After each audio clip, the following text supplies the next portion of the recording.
Yeah.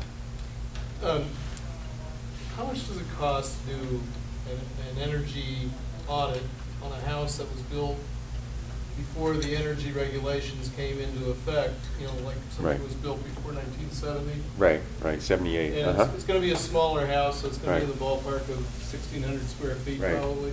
Right. What does it cost on average to do a thorough evaluation of that house and come up with a retrofit plan for that house? It depends. Well, I understand there's a lot of variables here. The first question is, do you have a forced air heating system, or do you have more than one system? That house is most likely going to have a forced air. It's going to have one, and it's going to be on a crawl space and maybe a slab.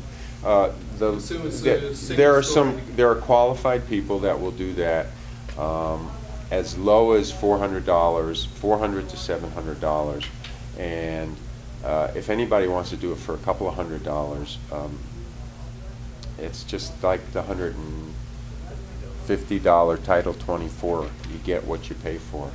And what we haven't mentioned, and we'll talk about it in more depth at some point, and is life cycle costs. And excuse me, my life cycle. When you integrate life cycle costs into this, which means what's the utility? You got to take over. Yep. So basically, not just looking at your upfront costs now, or maybe your costs for the next few years, but for the lifetime of that dwelling with that upgrade, even to the point where you start to look at. And it was $200 a day for 5 years.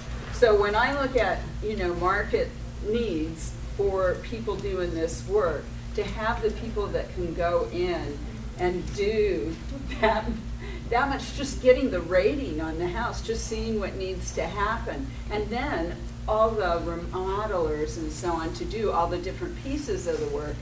We did a survey. I was in the Leadership Institute for Ecology and the Economy, and the survey showed that we have 1,000 licensed contractors in Sonoma County who could do parts of this work, who are in those fields of HVAC, plumbing, whatever. We have 1,000, but how many would it take to do 200 houses a day for 5 years, So we're looking at a growth industry here, and it often doesn't, because of the downturn in construction being downhill. I just want to say you guys are getting in at the ground floor of something that is going to be incredible. And I'm hoping to give you really highly trained employees who are at-risk youth.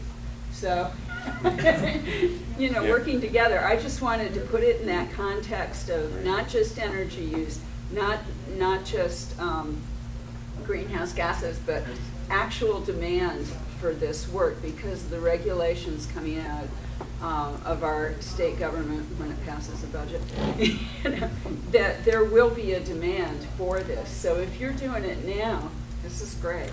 You're absolutely correct. It is staggering when you think how much work needs to be done and how little time we have to do it.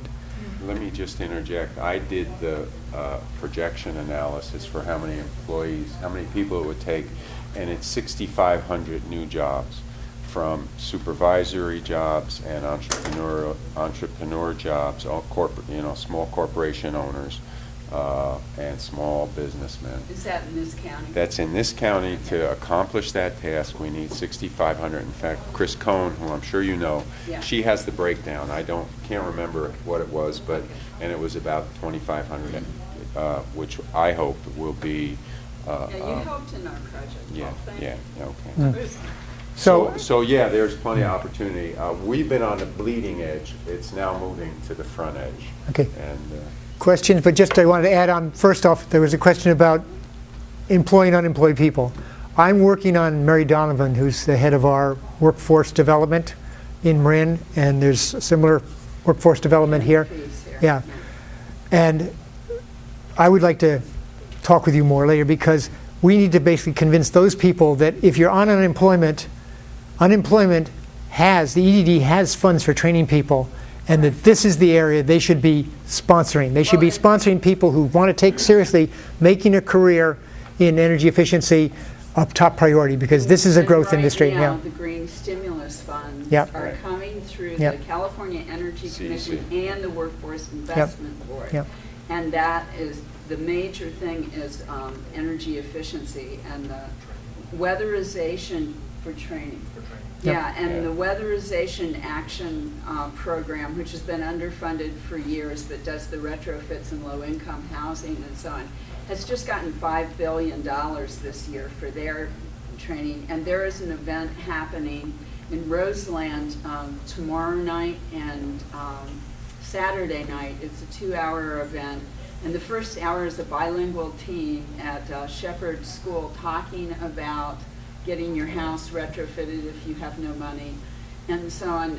Those things are happening, and that's at Shepherd School at 1777 West Avenue from 6 to 8. And then there'll be people there from the program here and all the other programs to talk to people about it. So one that's- of it's just getting busier. It's Yeah. getting more and more Yeah. activity is happening. That's Evelina's organization, and like I said, we're moving from the blood to the actual being able to make a living and do good work at the same time. Yeah. So what's really going to drive our business is our requirements and mandates coming down from either the Skype program or from the county. We have an opportunity in the next couple of months to organize and present our case to, it's above Liz, it's more like the 5 county supervisors to make modifications to the program and to the plan to focus more on energy efficiency and to set the certification requirements for who's going to do the work. Chris Cohn, who mentioned, is organizing a group. We have a core group right now, 12 right here in the last meeting. We're all inside of Solar Sonoma County, which is a Solar Sonoma County. That's the organization that's, it's been the solar company, but now it's Solar Sonoma County and Energy Efficiency. But there's a group within that group that is articulating what the approach will be to the county supervisors and making the case as for why we need audits, how do we measure it, asking the tough questions as to, these are the things that we need to have so that all the money is geared into the right direction. So what we need are voices. We need people to join the organization, to collaborate, and to, as a collective group, voice how we feel. Because all of us individually, having all these ideas about the way things should be done is not very effective. And it seems that Chris is kind of rising to the task of collecting the thoughts, evaluating all the approaches across the state, across the nation, seeing what works, what doesn't work, and presenting it to the county. Really within the next couple of weeks. There's actually a meeting at 4 o'clock today. Oh, really? I didn't know about but, that. But she's going to be going by next month, approaching the county supervisors to make changes, modifications, to the current program. And in the next 6 months, get some real changes. It's interesting. We've been able to see the influence groups. Like in Washington, you have the lobbyists. Well, there's some other industries that have been very effectively lobbying against what we want to do, primarily the real estate sales industry, because they don't care about anything but closing a real estate deal. There are exceptions, but they are the heaviest lobby, including in Sacramento, against what we do. So all we can do is just keep on plugging along and do the best we can do. 6 weeks ago, Austin, Texas rolled out mandatory energy audits for every home that's sold at the point of sale. And in those 6 weeks, 500 energy audits have been completed. Is that right? Wow. 90% of the homes failed.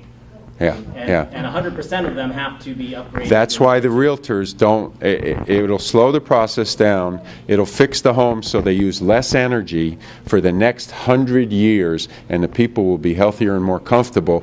But the people who are at the front end of the deal, the realtors, fight it tooth and nail. They're definitely fighting it. Community, does think it's a pain. However,